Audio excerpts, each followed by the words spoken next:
There has been a destructive force unleashed on this town such as I have never seen.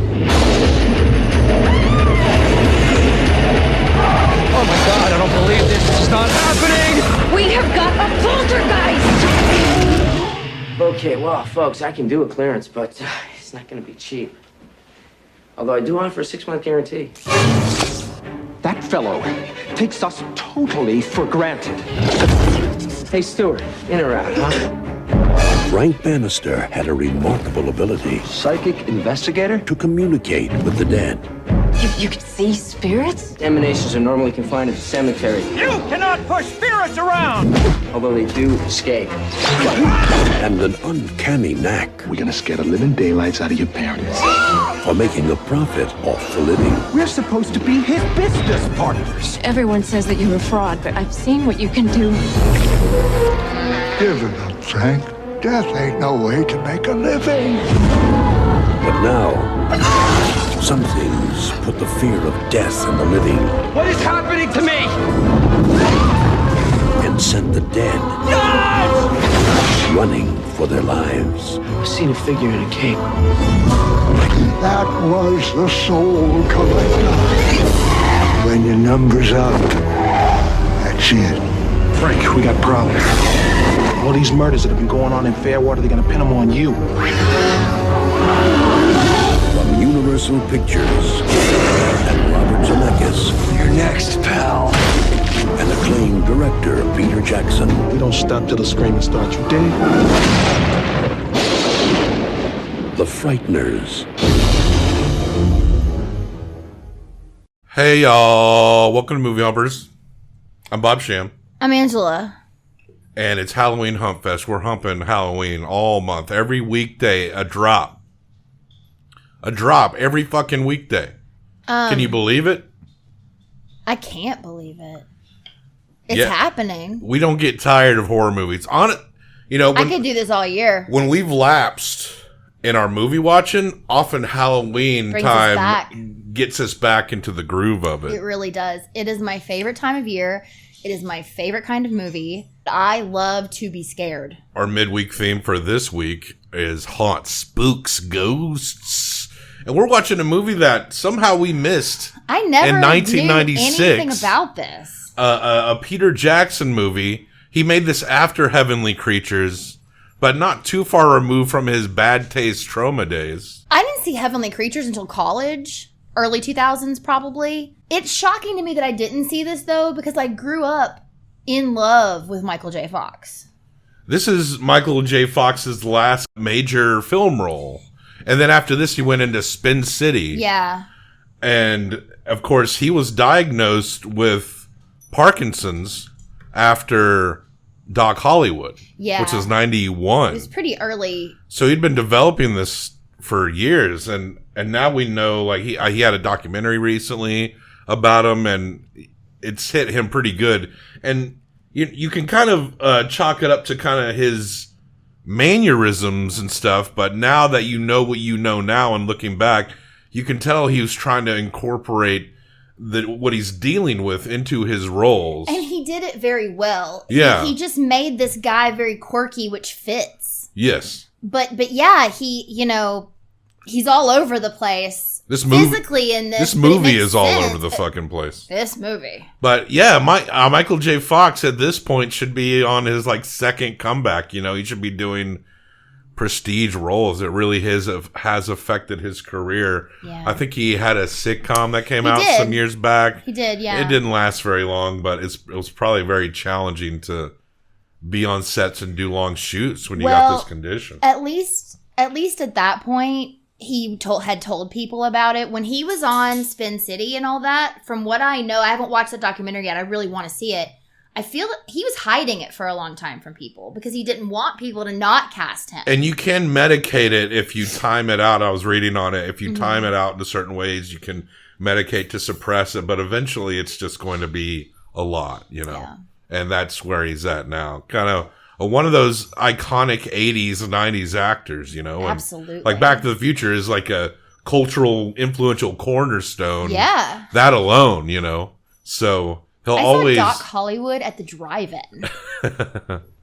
Yeah, there are not many of those anymore. I know. Let's talk about the Frighteners. The Frighteners. We don't want to hang out too long because we do drops every weekday this October. Yeah, you're hearing a dog like fight a stuffed monkey in the kitchen, if you can hear that. Should we do the timed? But like I try to tell what the story is. Like we always say, the sounds you hear are probably dogs. Oh yeah, always. Yeah, why don't you do that? We don't have ghosts. You want to do a 2 minute? Yeah, give me 2 minutes. You think you can describe this movie in 2 minutes? Ugh. Okay. I feel like I might need 3, but we can try 2. We'll do 2. Don't give me any time warnings. That throws me off. Okay. I will just go as fast as I can through the movie. All right. Or you can hold a hand up, but you can't say anything. Okay, I won't say anything. I won't say anything or do anything until it's over, okay? Okay. Go. Michael J. Fox is a paranormal guy. His job is that he will come into your house and get out your ghosts. But we find out that he actually can see ghosts because his wife died and he was in a terrible accident with her in a car. And since then, he can see actual ghosts. So he has ghost friends who he has go into people's houses, fuck them up so he can go in and clear them out and make money. So that's what he does for a job. He also drives crazy and runs off the road all the time. So terrible driver. People are dying. People are dying by having their hearts crushed. And so it's been happening for 5 years. His wife who died was the first one who had her heart crushed. We find out that Michael J. Fox, in that he can see ghosts, he can also see numbers on people's foreheads. And these numbers are indicative of the number of the murder. So he is in this guy's house and he sees a 37 on, Johnny Bago is his name from another show. He has a 37 on his head and he's like, oh shit. What does that number mean? And then that guy dies. So he figures out that this numbers mean that people are going to die. So also this FBI guy who could have been played by Crispin Glover comes in and he is absolutely insane, but he's trying to figure out why all these people are dying. Turns out we find out that it is a ghost that is like it's this murderer, this serial killer that was in this same town years and years and years ago. He got electrocuted, but he had this girlfriend who was in a mental hospital until also 5 years ago, got out, and then she helped him kill people. What? No, keep going. No, you got 30 seconds. Go. Okay, so Bobby. I shit my pants. Go. You got 20 seconds. Come on. Okay. I hate you. I was so good. I was doing so good. Don't spike so hard. There's this doctor that he falls in love with anyway. So it's him and the doctor, and they figure out that they have to. They think they need to save this woman, but actually she's bad. So there's this whole huge thing at the end where the ghost man, she can see him too because of their relationship, whatever. So the ghost man and the woman. And that's it. No, I get 10 seconds. The ghost man and the woman are going on a murdering rampage. He's trying to get more than every other serial killer. And so this whole thing comes up at the end where they're trying to put his ashes on hollowed ground, which should kill him. And so they go into your this extra old 10 hospital. Is done. I don't care. And then there's this whole thing at the end where Michael J. Fox tricks him by trying to drag his girlfriend up to heaven, and so he tries to go get her instead, and then his girlfriend and him go to hell, and Crispin Glover dies, and Michael J. Fox gets sent back to Earth by his dead wife. You started real strong, and then you messed up. You fucked it up! And you know it. I could have done it. You couldn't stand that I was going to do it. You gotta be laser focused. I asked you not to say anything. That is exactly, I said don't say anything. The Frighteners by Peter Jackson. So I guess y'all maybe absorbed what she said. There's a lot to this movie. The girl that you're talking about who is being kept by her mother, who ends up the ghost that has the ability to kill other ghosts. He has a Scythe that can kill other ghosts, the friendly ghosts that hang out with Michael J. Fox. Well, ghosts can get hurt in this, but yeah, he can murder ghosts. But he can murder the ghosts, but the ghosts go on to the afterlife, so maybe it's not so bad. The ghosts exist because they don't go towards the light. Right, and he murders people by crushing their hearts. Yeah. And so there's this they think it's an epidemic of extremely or seemingly healthy people dying with no cause of death aside from that their heart has been crushed. Because Michael J. Fox can see spirits and see the numbers show up on their head. And also there's a thing where his wife had died and she was killed by that guy. The 13th after he was murder.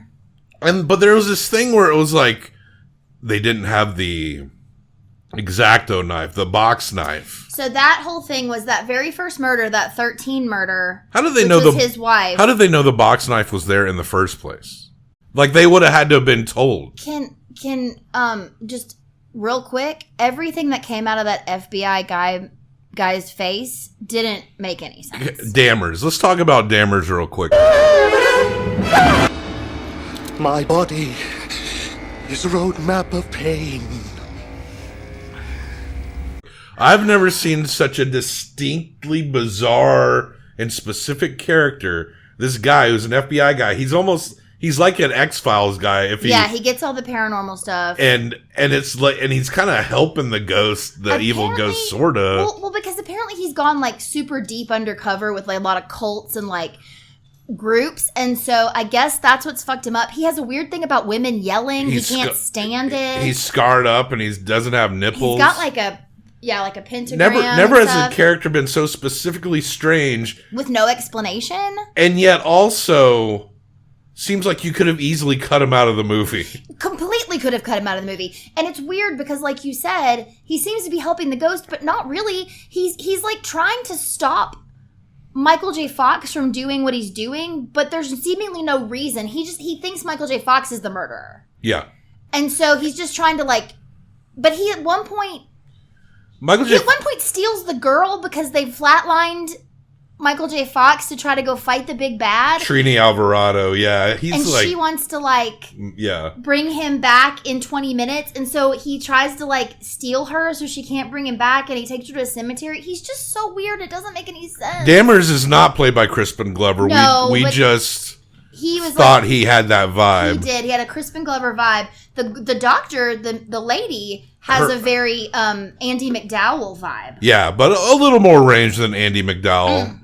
Andy McDowell, more likable. I think Andy's likable. She's just not known as the most out there actor. She's like the kind of person who's super nice to you, but she's always had money and she doesn't know what it's like to have. I think she's that's how she comes across in everything. You know the furniture section at the World Market. Mm-hmm. That's like Andy McDowell. Okay. I think she's probably a perfectly nice this lady. Woman. She's a Target, man. Yeah, she's the Pride section at a Target.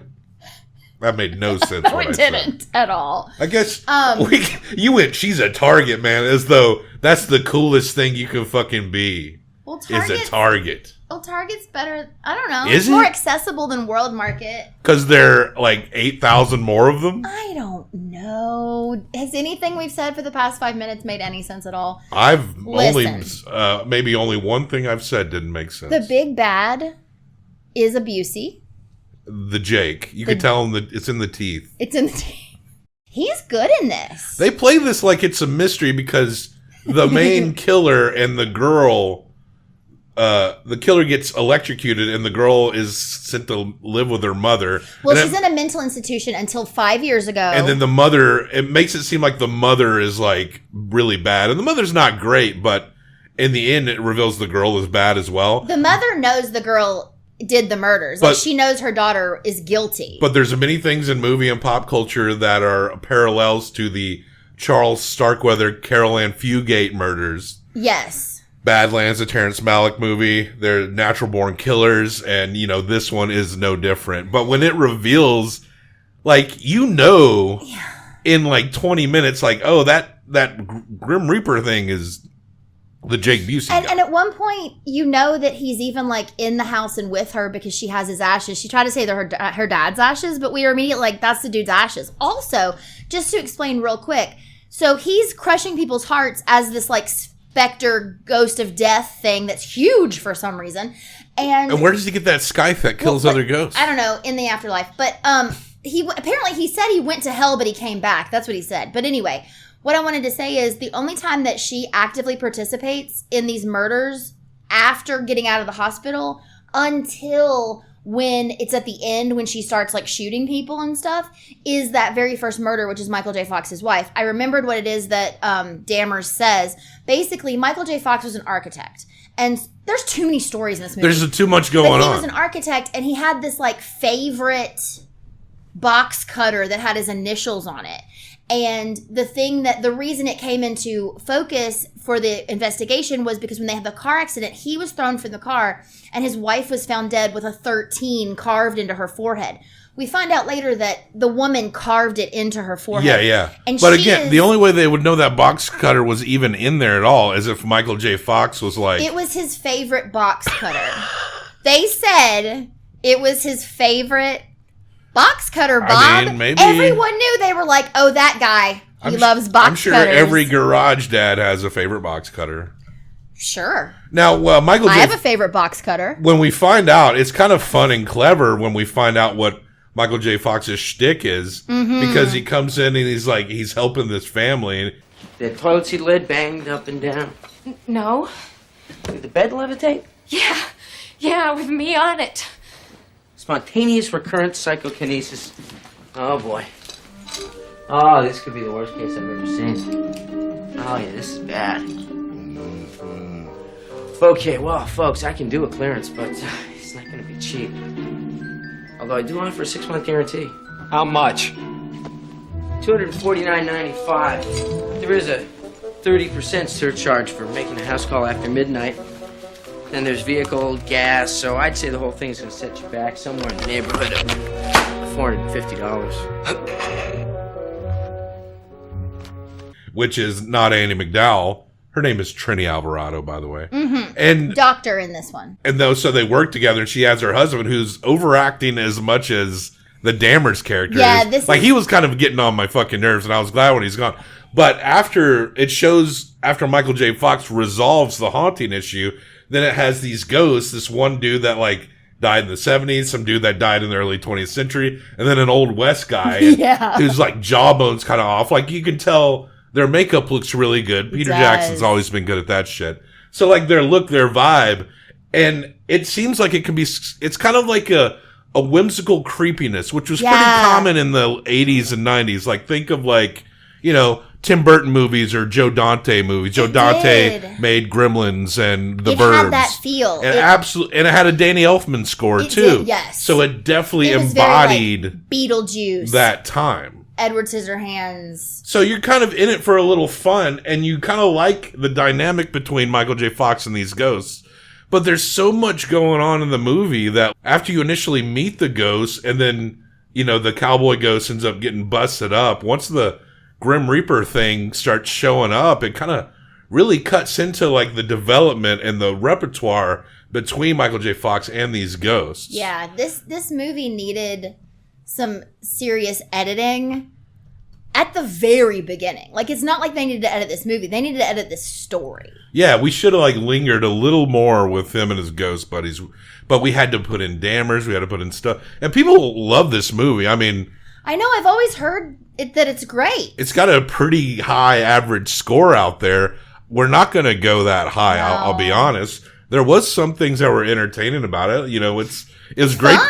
I mean, it's just also great to see Michael J. Fox in a starring role again. It's been so long since we've seen that. Yes. But it was just a bit of it had its fun moments, but it was a bit of a clusterfuck. Yeah. And you kind of ask a lot of questions, and it has a mystery that you can solve in the first 15 minutes of the movie. Yeah. Yeah. So, is there any other things you can think of that you enjoy? I mean, the effects were very much 1996. I kind of felt I think it was a Nightmare on Elm Street where there's one of the Nightmare on Elm Streets where they go through the wall. Yeah. And there's something, a lot of that. You can see the early CGI, and it's kind of moving kind of quick, right? It didn't bother me at all. No, it's just of the time, but I felt like it could have been a little scarier if you just made it a little slower. Or yes, it was almost more like Casper the Friendly Ghost kind of feel. Yeah. It had that more family friendly. Yeah. Bit to it's it. A comedy horror, but it's not trying to aim for jump scares or anything. It's trying to be like a Tim Burton, Joe Dante kind of vibe. So, yes. But I mean, there is some funness, but yeah, overcooked is what we like to say when there's too much going on.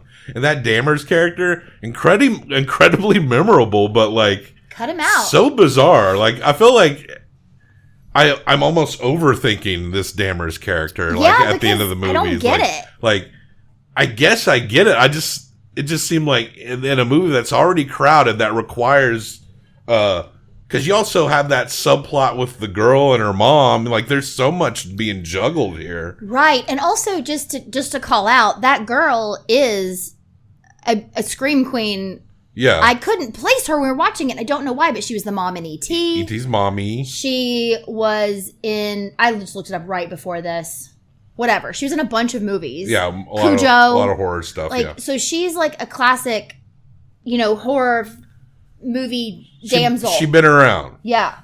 I kind of thought she looked like Linda Carter, Wonder Woman, when we first saw her. But I think she's got that vibe. she kind of got that vibe a little bit, but yeah. And she's usually a blonde, which is why I think I didn't recognize her. That's Peter Jackson's Frighteners, starring our boy Michael J. Fox, who we always have a soft spot for. MJF. Especially at our age range. Not the heel pro wrestler MJF, who we also love, that guy. But yeah. Just two great MJFs, Michael J. Fox. This is the OG MJF. Yeah, the original MJF. Let's go ahead and rate it. Let's rate the Frighteners. Okay. I am going to say 2.75. A 2.75. Yes. It needed some serious editing, but that script could have been like that chopped script, up hard. I mean, I could go lower, but I really love Michael J. Fox. I really thought some of the stuff they did was really fun and good. I think for a lot of the practical, the makeup stuff, there was some, like, he's got some skills, in terms, I'm going to give it a 3. So we'll go. I like the ectoplasm tears. Yeah, that was cool. So that's a 5.75. That is a C+. Okay. Pretty much. I think that makes sense for this. If I was at someone's house and it was like Halloween time and this was on, I wouldn't be mad about it. I think this is actually, based on what we got going on, this is probably our best C-tier movie so far. Okay. I'd put it above Johnny Dangerously, which is our current number 1. Yes, I would put it above Johnny Dangerously. But it makes sense that it would be near Johnny Dangerously. Yeah. That makes sense. Yes, a early Peter Jackson, probably one of his most mainstream films at that point, Yeah. So, well, yeah. We won't show it because we gotta, we'll because we have to record a lot of these ahead of time to catch up, but it's the number 1 C tier. So there you go. Check the show notes for places and links and other places to find us. A lot of people love this movie. If you do, tell us what we missed about it and what you think is so great about it. Because we went a little above the dead center average, but a lot of people would go higher than us. Explain why you would. And maybe since we had missed it at that time and didn't stew on it over a lifetime, that might have affected it, because I would rate, I love Who Framed Roger Rabbit. Absolutely. Right? But if I was just watching it for the first time, it's hard to say what I would do with that. I think it holds up. My follow-up questions to anyone who says this is an amazing movie would be: how old were you when you first saw it, and have you seen it in the last 20 years? Yeah, those would be my 2 follow-up questions. But it's fun. It's fun enough. It's fun. And so like and subscribe. And Michael J. Fox, we love you forever. Leave a comment. MJF. I'm better than you. And you know it. And death to all traitors.